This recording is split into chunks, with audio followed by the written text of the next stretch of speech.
ಶ್ರೀ ಗುರುಭ್ಯೋ ನಮಃ. ಗಂ ಗಣಪತಿರ್ನಮಃ. ಮಾತೃದೇವೋ ಭವ. ನಮ್ಮೆಲ್ಲ ವೀಕ್ಷಕ ಪ್ರಭುಗಳಿಗೆ ಬೀಟ್ಸ್ ಆಫ್ ಇಂಡಿಯಾ ಕನ್ನಡ ಚಾನೆಲ್ನ ವತಿಯಿಂದ ನಮಸ್ಕಾರ. ಯಾರೆಲ್ಲ ಈ ವಿಡಿಯೋ ನೋಡ್ತಿದ್ದೀರಿ, ತಮ್ಮೆಲ್ಲರಲ್ಲಿ ನನ್ನ ವಿನಂತಿ, ದಯವಿಟ್ಟು ನಮ್ಮ ಚಾನಲನ್ನು ಸಬ್ಸ್ಕ್ರೈಬ್ ಮಾಡಿಕೊಳ್ಳಿ, ಹಾಗೆ ಲೈಕ್ ಮಾಡಿ, ನಿಮ್ಮ ಅಭಿಪ್ರಾಯವನ್ನು ಕಾಮೆಂಟ್ ರೂಪದಲ್ಲಿ ತಿಳಿಸಿ ಎಂದು ಕೇಳಿಕೊಳ್ಳುತ್ತಾ ಬನ್ನಿ ಈಗ ವಿಡಿಯೋ ಶುರು ಮಾಡೋಣ. ಸ್ನೇಹಿತರೆ, ರಾಶಿಯ ಫಲಾಫಲ ಹೇಗಿದೆ ಎಂದು ತಿಳಿದುಕೊಳ್ಳುವ ಮುನ್ನ ಗ್ರಹಗಳ ಸ್ಥಾನದ ಬಗ್ಗೆ ತಿಳಿಸಿ ಇದರಿಂದ ಏನೆಲ್ಲ ಫಲ ಸಿಗಬಹುದು ಎಂದು ತಿಳಿಯೋಣ. ಸ್ನೇಹಿತರೆ, ಮತ್ತೊಂದು ಇಲ್ಲಿ ತಿಳಿಯಬೇಕಾದಂಥ ಮುಖ್ಯ ವಿಚಾರ ಏನಂದರೆ, ಬಹಳಷ್ಟು ಜನ ಭವಿಷ್ಯವಾಣಿಯ ಬಗ್ಗೆ ತಪ್ಪು ಮಾಹಿತಿಯನ್ನು ಗ್ರಹಿಸಿಕೊಂಡಿದ್ದೀರಿ.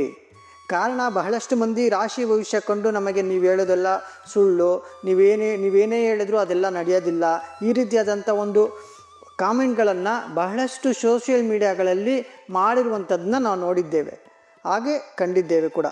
ಸ್ನೇಹಿತರೆ, ನಿಮಗೆ ಈ ವಿಡಿಯೋ ಮೂಲಕ ತಿಳಿಯಪಡಿಸುವುದೇನೆಂದರೆ, ರಾಶಿ ಭವಿಷ್ಯ ಎನ್ನುವಂಥದ್ದು ವೈಯಕ್ತಿಕವಾದದಲ್ಲ, ಇದನ್ನು ಸಾರಾಸಗಟಾಗಿ ಹೇಳುವಂಥದ್ದು.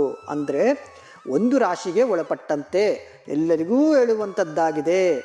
ಹಾಗಾಗಿ ಇದು ಕೆಲವರಿಗೆ ಪರಿಣಾಮ ಬೀರಬಹುದು, ಇನ್ನು ಕೆಲವರಿಗೆ ಪರಿಣಾಮವಾಗದೇ ಇರಬಹುದು. ಆದ ಕಾರಣ ನಿಮ್ಮ ಜನ್ಮ ಜಾತಕ ಒಮ್ಮೆ ಪರಿಶೀಲಿಸಿ, ರಾಶಿ ಭವಿಷ್ಯ ನೋಡಿ ಪರಿಹಾರಗಳೇನಾದರೂ ಇದ್ದಲ್ಲಿ ಅದನ್ನು ಪರಿಶೀಲಿಸಿಕೊಳ್ಳಿ, ಆಗ ಎಲ್ಲವೂ ಸರಿ ಹೋಗಲಿದೆ ಎಂದು ಹೇಳ್ತಾ ಬನ್ನಿ ಈಗ ಗ್ರಹಗಳ ಸ್ಥಾನದ ಬಗ್ಗೆ ನೋಡೋಣ.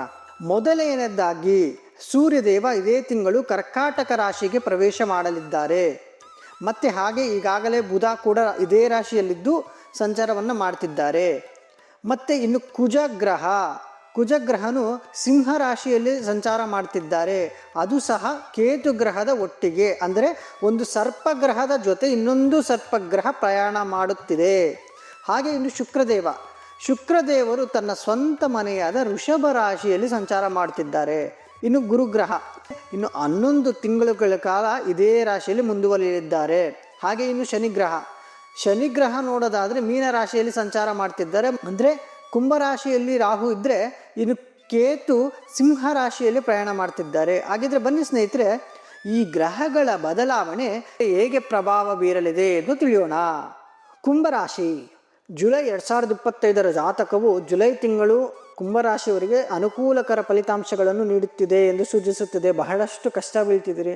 ಜುಲೈ ತಿಂಗಳು ನೋಡಿ, ನಿಮಗೆ ಈ ತಿಂಗಳು ಬಹಳಷ್ಟು ಚೆನ್ನಾಗಿದೆ ಅಂತ ಹೇಳ್ಬಿಟ್ಟು ನಿಮಗೆ ಮೊದಲೇ ಹೇಳ್ತಾ ಇದ್ದೀನಿ. ಈ ತಿಂಗಳು ನಿಮಗೆ ಬಹಳಷ್ಟು ಚೆನ್ನಾಗಿದೆ. ಇದು 7 ವರ್ಷದ ಒಂದು ಸಂಚಾರದಿಂದ ಬಹಳಷ್ಟು ಕಷ್ಟಗಳನ್ನು ನೋಡಿದ್ದೀರಾ, ಅಷ್ಟು ಕಷ್ಟಗಳನ್ನು ನೋಡಿದ್ದೀರಾ. ಆದರೆ ಈ ತಿಂಗಳು ಒಂದು ನಿಟ್ಟುಸಿರು ಬೀಳುವಂಥ ಒಂದು ತಿಂಗಳಾಗಿದೆ ಈ ಕುಂಭರಾಶಿಯವರಿಗೆ. ಹಾಗಿದ್ರೆ ಬನ್ನಿ, ನಿಮಗೆ ಈ ಗ್ರಹಗಳ ಸ್ಥಾನದ ಬದಲಾವಣೆಗಳಿಂದ ನಿಮಗೆ ಏನೆಲ್ಲ ಫಲಿತಾಂಶಗಳು ನಿಮಗೆ ದೊರಕ್ತಿದೆ ಅಂತ ಹೇಳ್ಬಿಟ್ಟು ಈ ತಿಂಗಳು ನೋಡೋಣ ಬನ್ನಿ. ಅಂದರೆ ಕುಂಭರಾಶಿಯವರಿಗೆ ಫಲಿತಾಂಶಗಳು ಸರಾಸರಿ ಮಟ್ಟಕ್ಕಿಂತ ಈ ತಿಂಗಳು ಉತ್ತಮವಾಗಿರುತ್ತದೆ. ಇನ್ನು ವೃತ್ತಿ ಜೀವನ ಸ್ಥಾನದ ಬಗ್ಗೆ ನೋಡೋಣ. ವೃತ್ತಿ ಸ್ಥಾನದ ಅಧಿಪತಿ ಈ ತಿಂಗಳು 7ನೇ ಮನೆಯಲ್ಲಿರುತ್ತಾನೆ. ನಿಮ್ಮ ಕಠಿಣ ಪರಿಶ್ರಮವು ನಿಮಗೆ ತಕ್ಷಣವೇ ಉತ್ತಮ ಫಲಿತಾಂಶಗಳನ್ನು ನೀಡದಿರಬಹುದು. ಆದರೆ ನೀವು ಸರಿಯಾದ ಯೋಜನೆಯೊಂದಿಗೆ ಕೆಲಸ ಮಾಡಿದರೆ ಫಲಿತಾಂಶಗಳು ಬೇಗ ನಿಮ್ಮ ಪರವಾಗಿ ಬರಬಹುದು.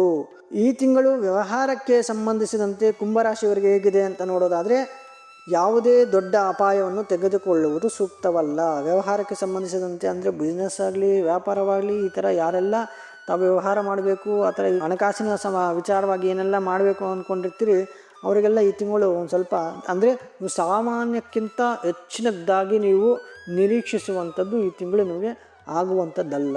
ಇನ್ನು ಶಿಕ್ಷಣದ ಜಾತಕದ ಪ್ರಕಾರ ನೋಡೋದಾದರೆ, ಜುಲೈ ತಿಂಗಳು ಕುಂಭರಾಶಿಯವರಿಗೆ ಬಹಳ ಉತ್ತಮ ಫಲಿತಾಂಶಗಳನ್ನು ನೀಡುತ್ತಿವೆ. ಅದರಲ್ಲೂ ವಿಶೇಷವಾಗಿ ಕಲೆ ಮತ್ತು ಸಾಹಿತ್ಯಕ್ಕೆ ಸಂಬಂಧಿಸಿದ ವಿದ್ಯಾರ್ಥಿಗಳು ಈ ತಿಂಗಳು ಉತ್ತಮವಾಗಿ ಫಲಿತಾಂಶಗಳನ್ನು ಪಡೆಯುವ ಸಾಧ್ಯತೆ ಇದೆ.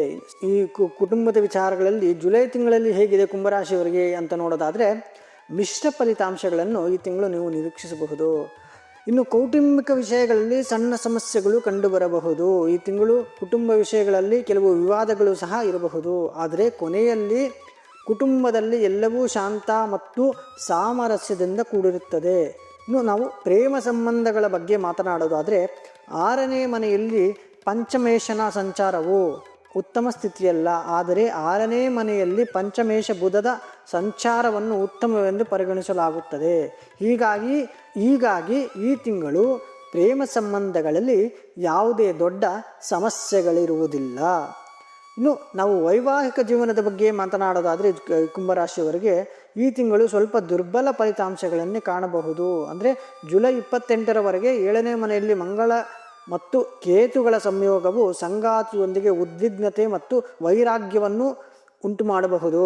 ಇನ್ನು ಹಣಕಾಸಿನ ವಿಷಯಗಳ ಬಗ್ಗೆ ಮಾತನಾಡೋದಾದರೆ ಈ ತಿಂಗಳು ಲಾಭದ ದೃಷ್ಟಿಕೋನದಿಂದ ಉತ್ತಮ ಫಲಿತಾಂಶಗಳನ್ನು ನೀಡುತ್ತದೆ. ಜುಲೈ 2025ರ ಜಾತಕದ ಪ್ರಕಾರ ಜುಲೈ ತಿಂಗಳಲ್ಲಿ ಇನ್ನು ಆರೋಗ್ಯದ ದೃಷ್ಟಿಕೋನದಿಂದ ನೀವು ದುರ್ಬಲ ಫಲಿತಾಂಶಗಳನ್ನು ಸಹ ಪಡೆಯಬಹುದು. ಆದ್ದರಿಂದ ಮೊದಲನೆಯ ಮನೆಯು ರಾಹು, ಕೇತು ಮತ್ತು ಮಂಗಳದಂತಹ ಗ್ರಹಗಳ ಪ್ರಭಾವದ ಅಡಿಯಲ್ಲಿ ತಿಂಗಳುಗಳವರೆಗೆ ಇರುತ್ತದೆ. ಇದು ಗಾಯಗಳು, ನೋವುಗಳಿಗೆ ಕಾರಣವಾಗಬಹುದು. ಬಹಳ ಎಚ್ಚರಿಕೆಯಿಂದ ನೀವು ಆರೋಗ್ಯದ ವಿಚಾರವಾಗಿ ಎಚ್ಚರಿಕೆಯಿಂದ ಇರೋದಾದರೆ ಬಹಳಷ್ಟು ಒಳ್ಳೆಯದು. ಹಾಗಿದ್ರೆ ಪರಿಹಾರವೇನು ಗುರುಗಳೇ ಅಂತ ಕೇಳೋದಾದರೆ ಈ ತಿಂಗಳು ನೀವು ಹನುಮಾನ್ ಚಾಲೀಸವನ್ನು ಪಠಿಸಿದರೆ ನಿಮಗೆ ಬಹಳಷ್ಟು ಒಳ್ಳೆಯದಾಗುತ್ತೆ. ಹಾಗಿದ್ರೆ ಬನ್ನಿ ಸ್ನೇಹಿತರೆ, ಈ ವಿಡಿಯೋವನ್ನು ಮುಗಿಸುವಂತಹ ಸಮಯ ಬಂದಿದೆ. ಸರ್ವರಿಗೂ ಒಳಿತೆಯಾಗಲೆಂದು ಹೇಳಿಕೊಳ್ಳುತ್ತಾ ಸರ್ವೇ ಜನ ಸುಖಿನೋ ಭವಂತು, ಸಮಸ್ತ ಸನ್ಮಂಗಳಾನಿ ಭವಂತು. ಶ್ರೀಕೃಷ್ಣಾರ್ಪಣಮಸ್ತು.